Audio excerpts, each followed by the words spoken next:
mesa de tertulia. Vamos a tratar de entender los grandes titulares que han marcado la agenda. Gustavo Martínez, José Basagoiti, ¿qué tal? Muy buenas noches. ¿Cómo estamos? Bueno, lo primero, vamos a empezar por los datos de inflación en Estados Unidos. Gustavo, empiezo contigo. 3,2%. La FED vuelve a tener problemas porque se aceleran los precios y la subyacente también cae, pero sigue preocupante en el 3,8%. Sí, los datos de inflación no son del todo buenos, pero tampoco son del todo malos. Aunque es cierto que si buceas en el dato, pues resulta que si quitas la vivienda, que es el shelter, y quitas el petróleo, resulta que la inflación subyacente intermensual ha corregido, ¿no? Los precios suben, pero a menor ritmo.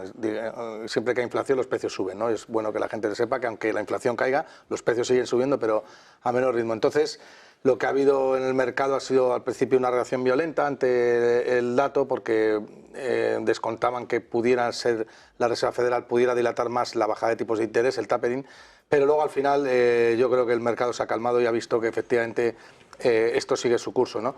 Pero no hay que obviar que los repuntes inflacionarios, el riesgo de inflación está ahí y es persistente y iremos viendo qué pasa. Pero en general yo creo que los mercados, no, al menos la renta variable, no tiene ese temor. No así la renta fija y el oro, ¿no? Que sí que recogen repuntes inflacionarios, ¿no? José. Creo que comenta que es que la renta variable siempre va con cierto retraso. Es un mercado mucho más dominado por minoristas, por los animal spirits, ¿no? Que decía Keynes, pero sí hemos visto tensión en el mercado de bonos, sobre todo, como decía Gustavo, en el oro.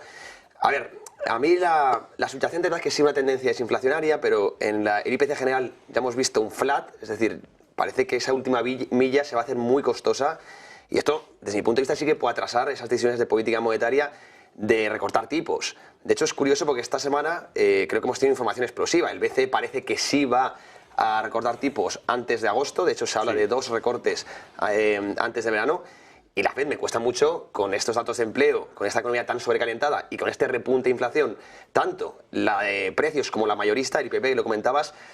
Hombre, por la ortodoxia económica parece que tiene poca excusa con estos niveles macro para recortar tipos. Y por eso hemos visto esa reacción a los mercados de caídas fuertes del euro frente al dólar, tensión en los bonos estadounidenses, y la renta variable es verdad que ha tenido caídas, pero ligeras, ¿no? La renta variable sigue muy dominada por la liquidez y esas 7 magníficas que de momento pues siguen fuertes. Sí, Sturnaras dijo ayer que habría hasta 2 bajadas de tipos de interés en Europa, y Luis de Guindos también justo comentó en un foro en La Vanguardia aquí en España que en junio sí iba a haber una nueva política monetaria. Eso sí, esta mañana nos decían en el Business Connection que el BCE aún así no se va a adelantar a la Reserva Federal.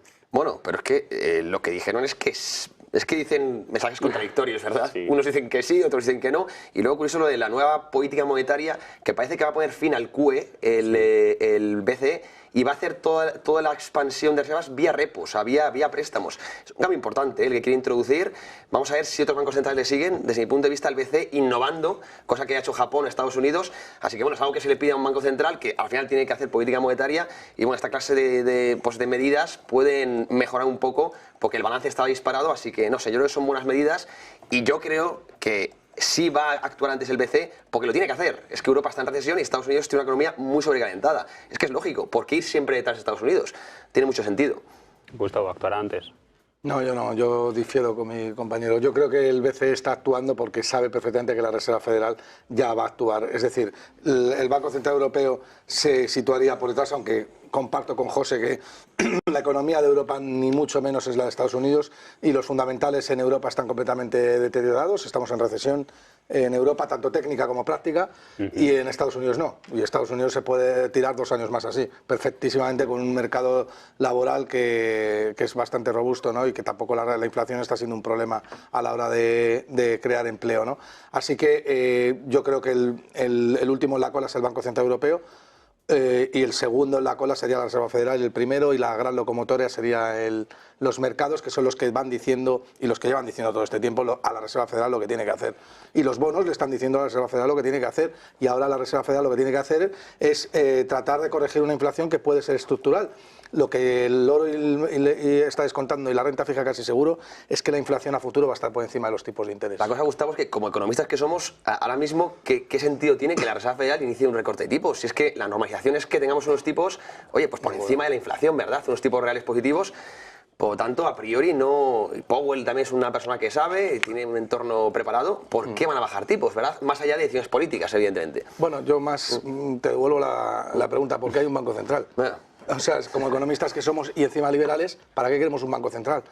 Si el banco central lo único que hace es, yo creo que es uno de los culpables de que se produzcan las crisis, porque dopa a los mercados y sobre todo a los bancos comerciales, les anima a expandir la oferta monetaria iniciando procesos de producción que no tienen que estar ahí, ¿no? Y luego viene la destrucción creativa de Schumpeter y vuelve a poner todo en su sitio, ¿no?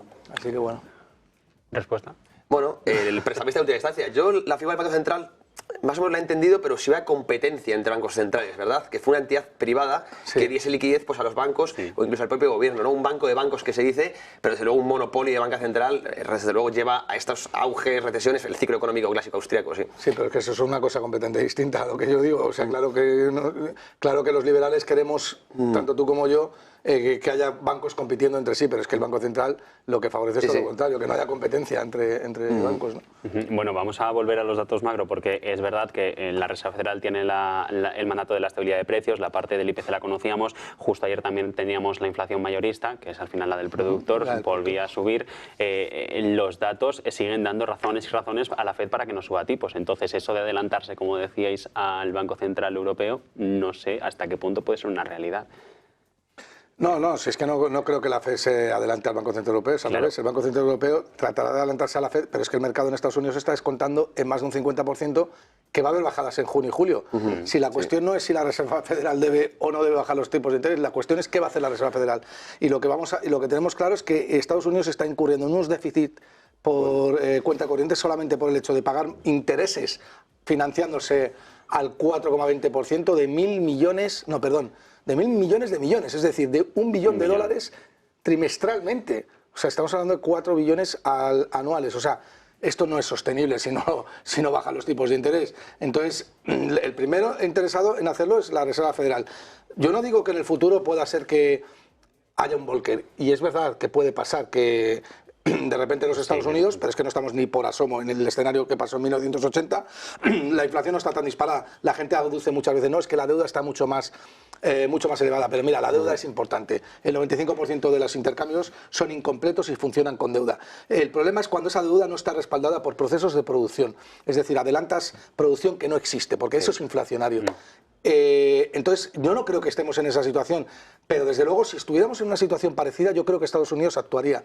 Y ese es el riesgo que muchos no quieren ver con respecto a lo que puede pasar con Estados Unidos si tiene que elegir realmente el dólar o hacer que la mitad del sistema quiebre, ¿no? Y yo creo que Estados Unidos elegiría el dólar como hizo en 1980 y eso sería muy perjudicial para el oro y no te cuento para Bitcoin y las criptodivisas, ¿no? Así que hay que evaluar todos los riesgos y bueno, yo intento mojarme y comunicarlos, ¿no? Lo mejor que puedo. Sí, es que tienes razón, Gustavo, en que una cosa es lo que queramos que haga la Reserva Federal y otra cosa es lo que vayan a hacer, que eso es, vamos, aquí no pintamos nada, ellos harán lo que tengan que hacer y nosotros podemos opinar, pero ellos son soberanos, ¿no?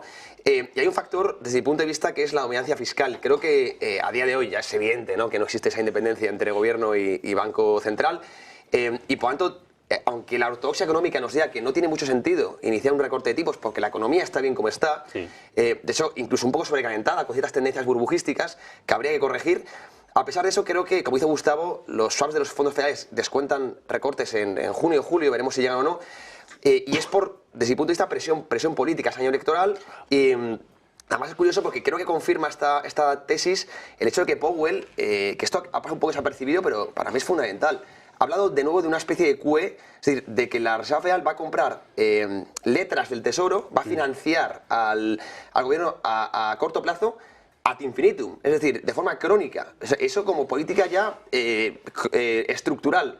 Esto como no se ha hablado más, es decir, que está diciendo ya la Reserva Federal que va a financiar sí o sí, de forma crónica, a corto plazo, eso sí, de momento no a largo plazo, o sea, a la parte baja de la curva, al gobierno. Esto es una ayuda tremenda y denota que no hay independencia por ningún lado entre organismos que a priori tienen que ser independientes, que es el Banco Central y el gobierno. No, es un pasillo de ida y vuelta y por eso la dominancia fiscal lo que nos hace es que se tomen decisiones un poco incoherentes, ¿no? Y eso, como dice Gustavo, es muy inflacionario. Por eso yo sí que soy de la partida de que no vamos a ver unos 70, porque no son, ahí acaba el patrón oro, etcétera, etcétera, pero sí que tenemos riesgos de tener una década ciertamente inflacionaria. Y no descarto que el objetivo, de hecho, del 2% en 2-3 años sea del 3, incluso del 4, y que vaya subiendo. De hecho, siempre hablo que es el piso de la inflación, no el objetivo, ahora el 2%.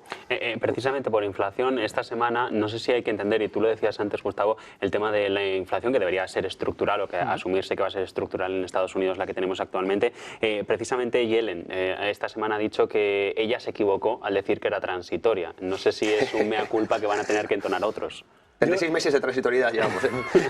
Yo no creo que se equivocara, yo creo que nos mintió, ¿no? Igual que todos los banqueros centrales, ¿no? También dijeron que no iba a haber inflación. No directamente que fuera transitoria, es que la negaron, la inflación, cuando era evidente, hasta gente como yo, pues con un PC en casa, pues veía los otros gráficos y decía, esto tiene que acabar inflación, sí o sí. Vamos, no me cuadra que la masa monetaria se haya incrementado un 25% en tan solo 2 años, la producción no aumenta tanto, señores, esto hay más, resulta que hay más papelitos persiguiendo bienes y servicios, ¿no? Entonces, bueno, yo no me fío nunca de los bancos centrales. Yo estoy completamente de acuerdo con José. Los bancos centrales es como creer en los bancos centrales como organismos independientes, es como creer en los Reyes Magos, ¿no?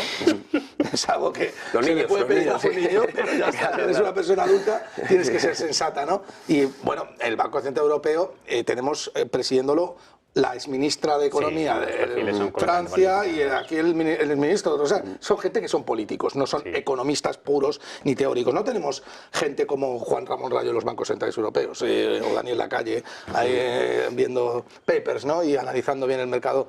No, mira, y entonces a partir de ahí pues yo creo que vamos a un escenario de inflación estructural con tipos de interés más bajos, que el mercado de renta fija ya está descontando y el oro también. Y más adelante, si las cosas se complican, y se complicarán, pues iremos a un ciclo deflacionario, ¿no? ¿Algún apunte?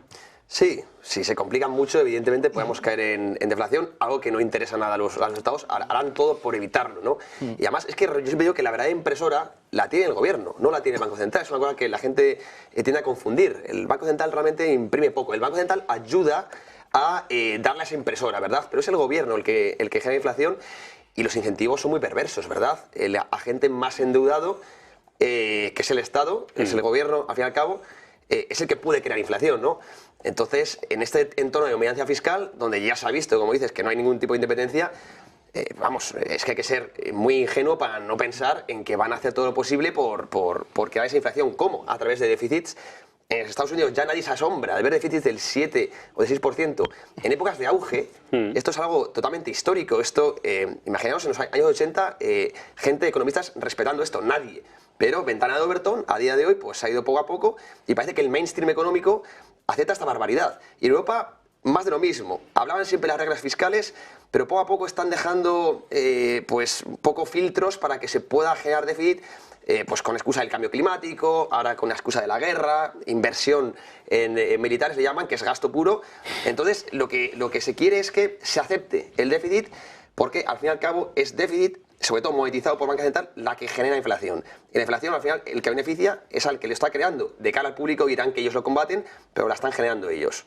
Sí, sí, no puedo poner ni una coma al discurso de José. Bueno, vamos con otra gran economía occidental, Reino Unido. Se han conocido datos de PIB, ha vuelto a senda de crecimiento, 0,2% trimestral, se escapa de esa contracción, con lo cual parece que, y no sé si habrá una recuperación sostenida para la economía británica. Yo espero que sí, porque yo siempre fui, esto es una cosa curiosa, muy partidario del Brexit y parece que desde que justo hizo el Brexit ha caído en el ostracismo, ¿no? Reino Unido, y me gustaría verles salir. Es verdad que la tendencia mala de Reino Unido viene de antes del Brexit, es importante. 2016 cuando se abrió la brecha entre su tendencia natural y el estancamiento que tiene. Bueno, en 2016 empezó el Brexit. Perdón, en 2014 es cuando empezó esa brecha, en 2016 es cuando comenzó el Brexit, efectivamente, ¿no?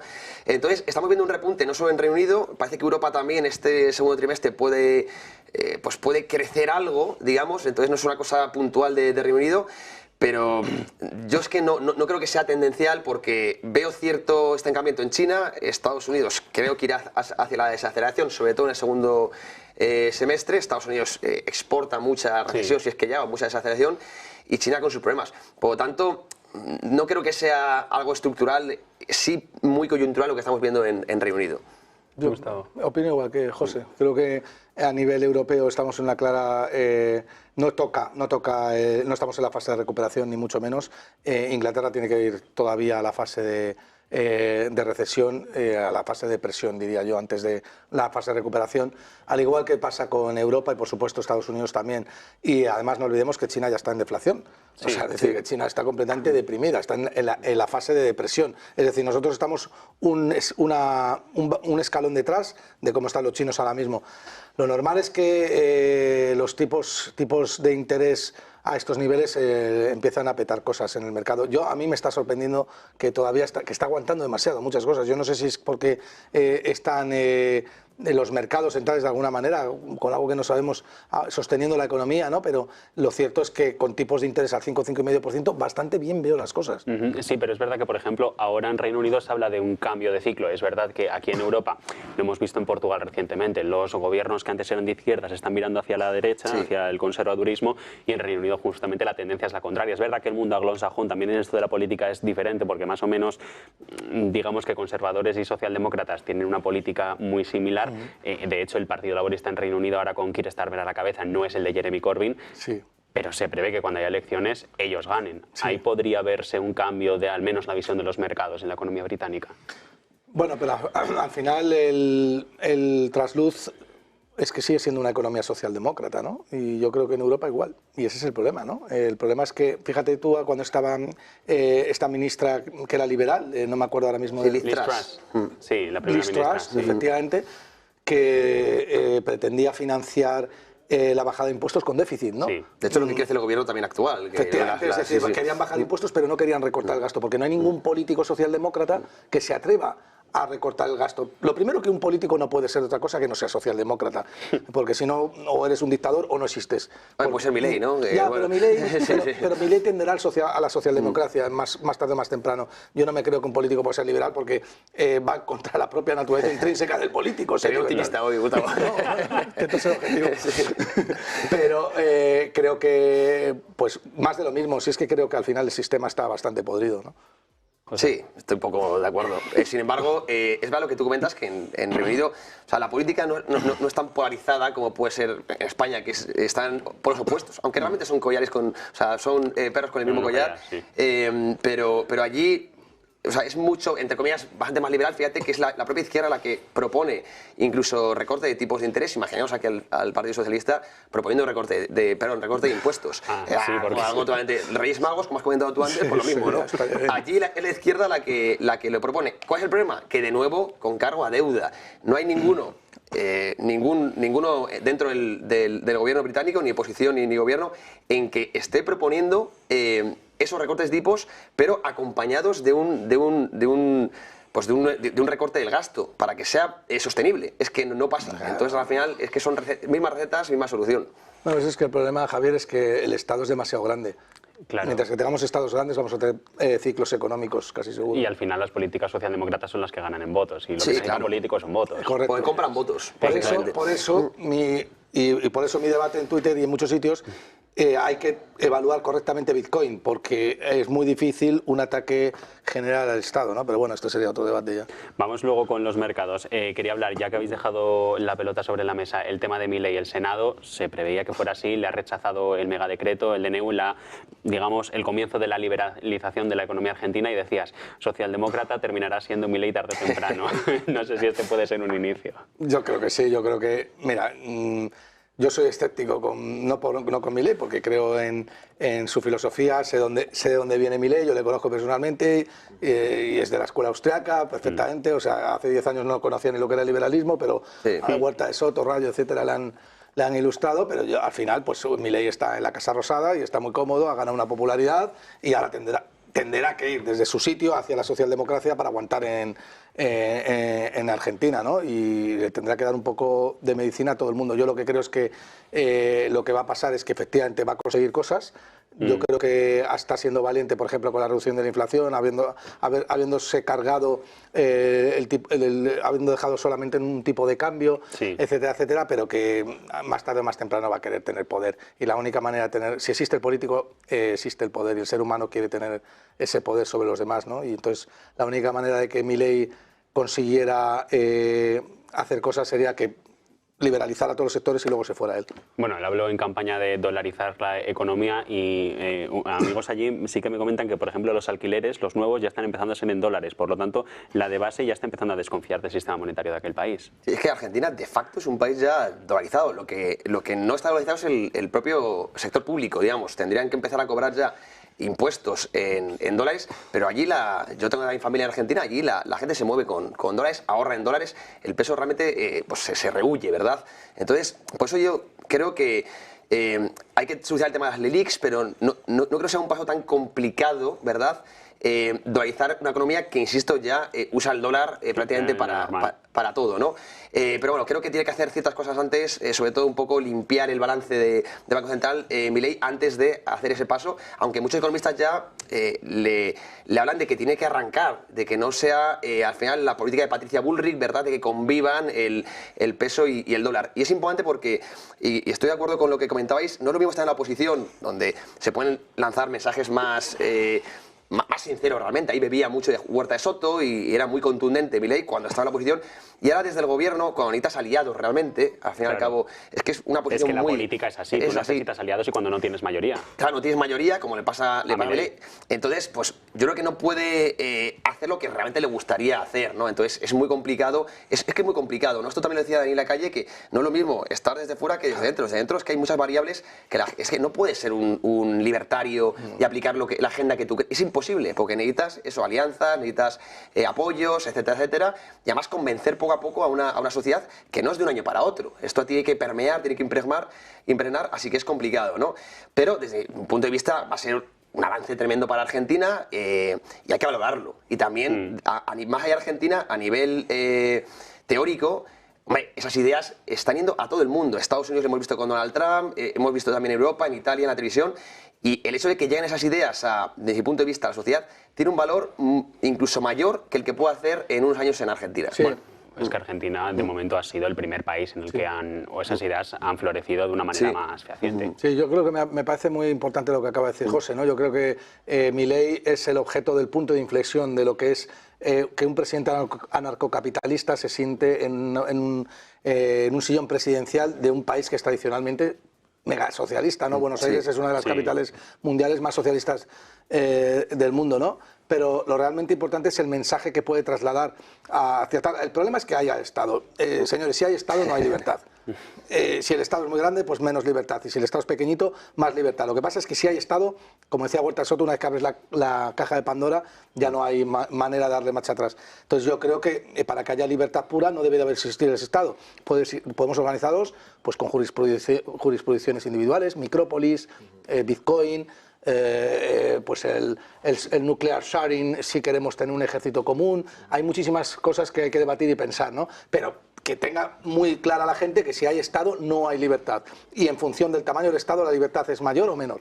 Claro, pero por ejemplo, sobre lo que habláis de la idiosincrasia, de la ideología que hay que ha llevado Milei a la Casa Rosada, en Argentina es donde ha florecido. En Estados Unidos, Donald Trump no sé si lo tiene más difícil por el tipo de economía que es y las presiones internacionales que también pueda tener. Y aquí en Europa, no sé si un ejemplo podría ser Italia con el gobierno de Giorgia Meloni, pero es verdad que el corsé de Bruselas aprieta y mucho en muchas ocasiones. Sí, no tiene nada que ver Trump y Meloni con Milei. La verdad que, bueno, si tienes que hacer paralelismos, pues quizá podríamos ir sí, no se le va a asemejar a Sánchez, a Milei. No, efectivamente, ¿no? Pero claro, aún así siguen siendo las antípodas. Y vamos a ver, porque en Estados Unidos, por ejemplo, está Ron Paul, que bueno, ahí sabéis que el tercer partido realmente es el partido libertario y tal, pero con muy poquita exposición, apenas tal. Entonces, son economías, yo siempre digo que una economía o quiebra, como pasa con Argentina, pero si está cómoda es muy difícil que cambie, ¿no? Claro, ese es el tema. Y aquí realmente, pues, a ver, la gran pregunta que nos toca hacer a nivel teórico es cómo estaríamos si no fuese con este gran Estado, porque vivimos bien, hay un nivel de vida bastante óptimo, pero quizás sería mucho más avance sin tanto tamaño de Estado. Nunca lo sabremos, porque es una opinión puramente hipótesis y teoría. Sí, pero vivimos bien, pero ¿hacia dónde vamos? Porque en Argentina uno de cada dos personas eran pobres. Sí. Es decir, que acabaron en la pobreza absoluta y exacto, y quiebra, efectivamente. Yo querría decir que a mí me parece que Trump está más cerca de Sánchez que de Milei, ¿eh? O sea, sí, quiero decir, Trump es un socialdemócrata de libro. Es una persona que en cuanto llega al poder va a quitar a Powell, ya lo ha dicho, va a poner al que quiera él, va a establecer aranceles, a penalizar a los chinos, a fomentar la industria interna. O sea, es todo lo contrario de lo que un liberal quiere. ¿No? A ver si ponemos los puntos sobre las sillas, ¿no? Y dicho esto, pues bueno, yo sigo siendo optimista y pesimista, ¿no? Con respecto al futuro. Sí. Vamos, si os parece, a hablar de resultados, partiendo de esa base de la influencia de la economía en la política. Inditex, Mercadona han sido dos de las compañías en España con más renombre que han presentado esta semana resultados. Los de Arteixo, con unos beneficios de 5.000 millones, récord, no se habían visto nunca antes en la historia. Los de Valencia, también, con en este caso, unos ingresos que rebasaban los 1.000 millones, disparando el beneficio un 40%. Aquí ha habido muchas críticas, sobre todo a la cadena de alimentos, pero los números están ahí y al final las empresas crean riqueza en un país. Bueno, Mercadona supone un 2% del Producto Interior Bruto a España. Emplea más de 100.000 personas. Emplea al 65% son mujeres, que cobran un 50% más del salario mínimo interprofesional. Mercadona, señores, ha tenido un 3% de margen nada más en este último año.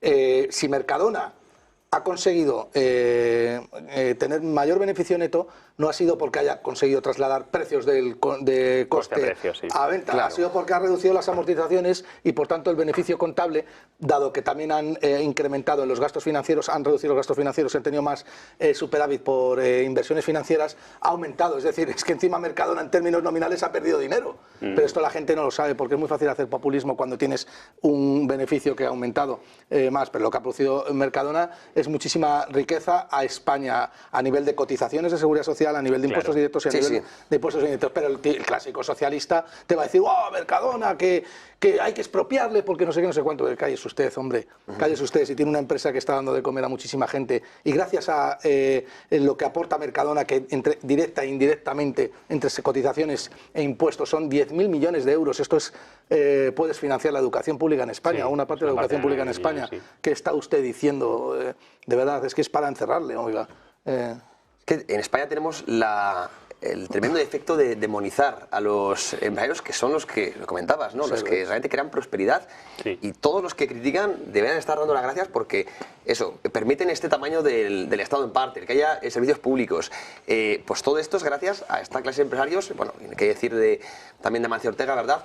Pero esta semana hemos visto arder y quemar, echar humo a toda la izquierda, y es alucinante cuando vayamos a estar contentos porque empresas españolas funcionen.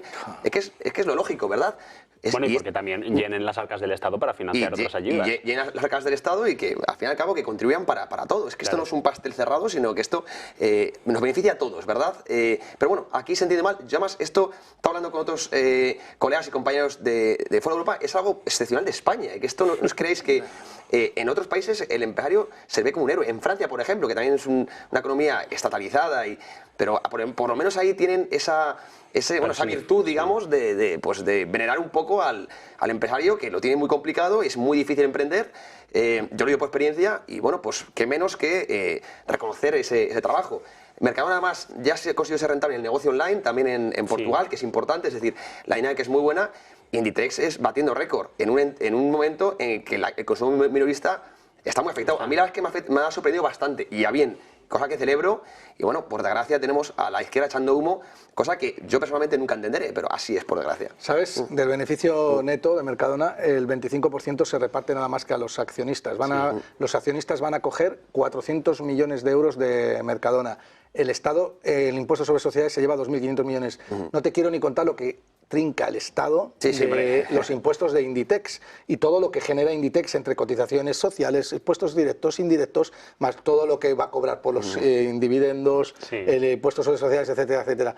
El gran beneficiado de que las empresas vayan bien es el Estado. Encima la quieres expropiar para que la destroces, para que vaya mal. Y además, ¿de qué estás hablando? Si estás cometiendo una doble imposición con el impuesto sobre sociedades y luego al accionista le estás quitando también un tanto por ciento por el cobrar el dividendo.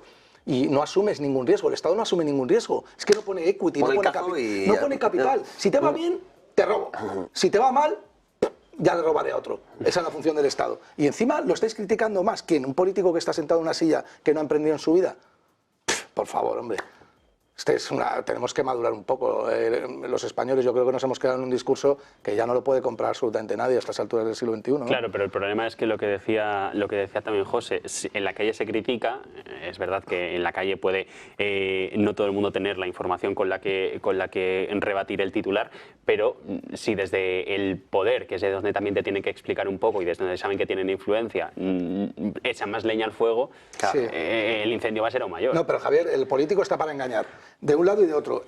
La responsabilidad es individual. El político es un reflejo de la sociedad, nada más. Si el ciudadano quiere ser engañado o autoengañarse, es porque es un ignorante, un tonto, o participa de esa mordida histórica, que es la que está dando el socialismo a nivel mundial. Pero ahora mismo con las redes sociales y toda la información que hay, el otro día se colgaron las cuentas anuales de Mercadona, se explicó perfectamente cuáles eran los márgenes y tal, y la gente seguía sin querer comprenderlo. Mucha gente que lo leía decía, te lo estás inventando, no sé qué, no sé cuánto. Oiga, es que te lo estamos diciendo, usted puede acudir a leer las cuentas anuales, y aún así la gente quería mirar para otro lado. Entonces, macho, lo que tienes es un problema, lo que tú quieres es que el Estado siga robando para que tú beneficiarte de ese robo y no dar chapa. Esa es la realidad. Sí, es que la demagogia es muy fácil de comprar, evidentemente, y muy fácil de hacer.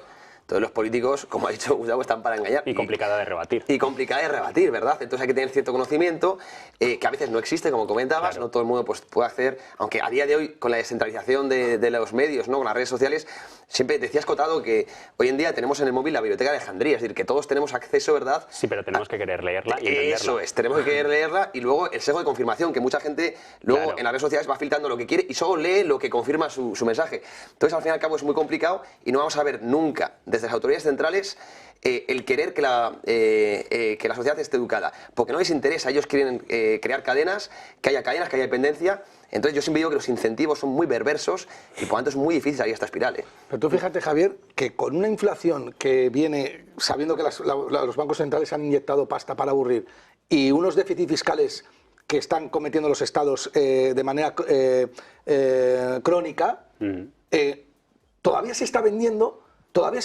que la culpa de la inflación es de Mercadona, cuando los márgenes de Mercadona son ridículos. Es decir, si Mercadona tiene beneficios es porque tiene una alta rotación de inventario, no porque haya subido los precios, porque la curva de costes de Mercadona no es muy sensible, es decir, no tiene capacidad para trasladar costes a precio final. Y aún así la gente dice, no, es que mire, Mercadona ha tenido 1.000 millones de euros y es porque nos venden los yogures mucho más caros. Pero oiga, es usted un tonto. A las 3, usted no tiene ni ganas de pensar, ni tiene un mínimo de raciocinio, ni nada, ¿no? Pues esa es la gente con la que convivimos y que con su voto decide nuestro futuro, ¿no? ¿Apuntes? Daremos la batalla de las ideas este día que se tertulias. Vamos a intentarlo. Vamos a tomar una última recta final, que es la del petróleo. Esta semana ha habido advertencias de la Agencia Internacional de la Energía, hablaba de déficit en la oferta, con lo cual podría tensar a los precios. De hecho, han subido, lo han hecho sobre varios puntos porcentuales a lo largo de la semana. Ha habido ataques a refinerías en Rusia. En estos momentos el crudo es estrechamente sensible, siempre lo es a la geopolítica, pero ahora más que nunca con una intensificación de ataques tanto en Gaza como en Israel, como en Ucrania.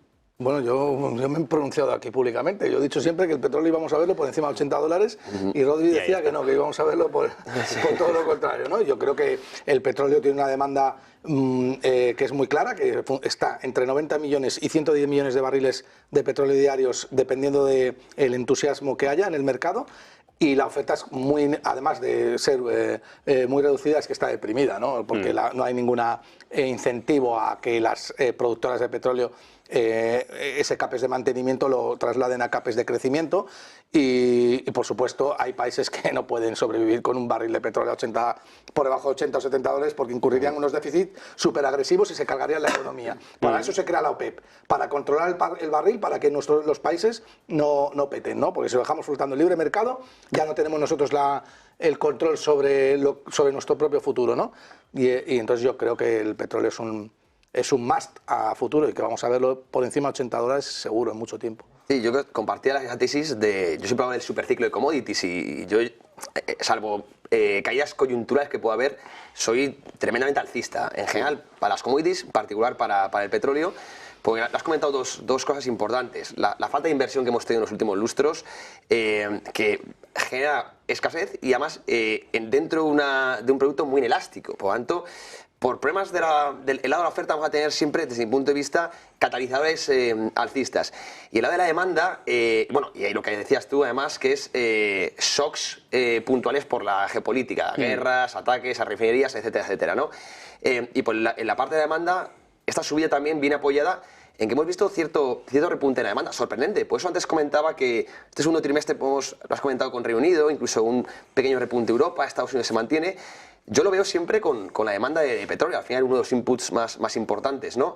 Los inventarios se ha visto y puede ser al final una commodity, hay que valorar siempre oferta y demanda, ¿no? Por lo tanto, tenemos esos catalizadores alcistas por el lado de la oferta, la OPEP Plus aumentando los recortes de producción hasta durante todo el segundo trimestre. Sí. Es decir, esa guerra que hay ahora mismo entre OPEP Plus, Rusia y Arabia con Estados Unidos. Claro, es que Rusia de hecho ha dejado caer, Putin decía esta semana, creo que era ayer, que con esta modificación del mercado, con estos recortes de producción, igual no le interesa tanto estar dentro del bloque o dar tantas explicaciones. Claro. Luego, es curioso porque dentro del cártel de la OPEP, luego hay equipos, hay gente que no le interesan los recortes, otros que sí. Es que es muy complicado que se pongan de acuerdo. De hecho, también creo que Irán y Nigeria, que no estaban muy de acuerdo, que también querían salirse. Angola se salió. Angola se salió también, pero de momento, bueno, más o menos siguen estando de acuerdo y entre todos han extendido esos recortes de 1 millón de barriles, si no me equivoco, durante todo el segundo trimestre, ¿no?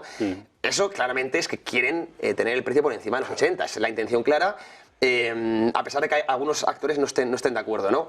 Por tanto, mientras veamos una demanda más o menos estable, es normal que el precio del petróleo lo tengamos alto y el petróleo permea mucho sobre la economía, sobre la inflación. Sí, claro. Esto es algo que la Reserva Federal está mirando, no me cabe ninguna duda, de reojo. Y ahora, precisamente en tiempo electoral, a Biden tampoco le interesa tener un petróleo caro. Por lo tanto, supongo que las reservas se bajarán. Pero Biden ya no puede tirar de las reservas estratégicas, ya lo hizo durante los últimos años, así que se va a tener que, desde mi punto de vista, aguantar y ver lo que el mercado quiere. De hecho, se las ha chupado todas. Se las ha ventilado, sí. Es como la hucha de las pensiones para Estados Unidos. Sí, efectivamente, sí. Buena comparación. Lo que pasa es que Estados Unidos puede volver a hacer Franklin, o si no, a una guerra y fuera ya está. Eso a los americanos lo hacen muy bien, ¿no? Bueno, pues con estas dos claves nos quedamos y este gran titular. Gustavo, José, un placer como siempre. Buena semana. Un placer. Gracias.